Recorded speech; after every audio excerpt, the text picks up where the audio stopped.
Hello दोस्तों LTI Mindtree ने अपने Q3 के रिजल्ट डिस्क्लोज कर दिए हैं। कंपनी की तरफ से कोई भी डिविडेंड या बोनस इशू नहीं हुआ।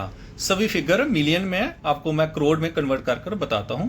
सबसे पहले चेक कर लेते हैं रेवेन्यू क्या निकल कर आता है, जो कि पिछले क्वार्टर में था 10,394 करोड़, पिछले साल था 9,660 करोड़, अब हुआ है 10,781 करोड़।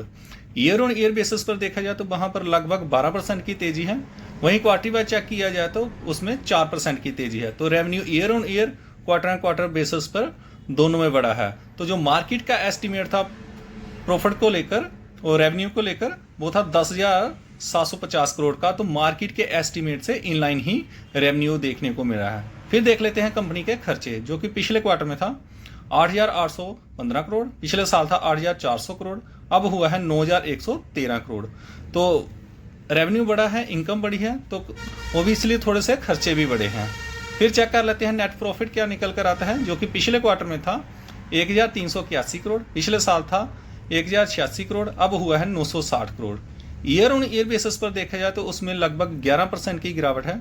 वहीं क्वार्टरी वाइज देखा जाए तो उसमें 30% की गिरावट है। तो इस गिरावट के पीछे का कारण है एक्सपेक्शनल खर्चे।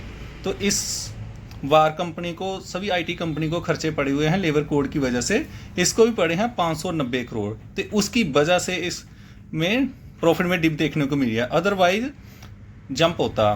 तो जो मार्केट का एस्टिमेट था वो था 1,440 करोड़ का। तो यदि आप मार्केट के एस्टिमेट को चेक करना चाहते हो तो इस क्वार्टर के प्रॉफिट को एक्सपेक्शनल खर्चे में जोड़ दिए जाए तो उससे ज़्यादा ही निकल कर आता है। तो दूसरी तरफ ऑपरेटिंग प्रॉफिट चेक कर लीजिए, उसमें भी वृद्धि year on year quarter basis पर देखने को मिली है। फाइनली चेक कर लेते हैं ईपीएस, जो कि पिछले क्वार्टर में था 47.28, पिछले साल था 36.65, अब हुआ है 32.75। आई होप आपको वीडियो इन्फॉर्मेटिव लगी है, तो इस चैनल को लाइक और सब्सक्राइब जरूर कर लें। Thank you.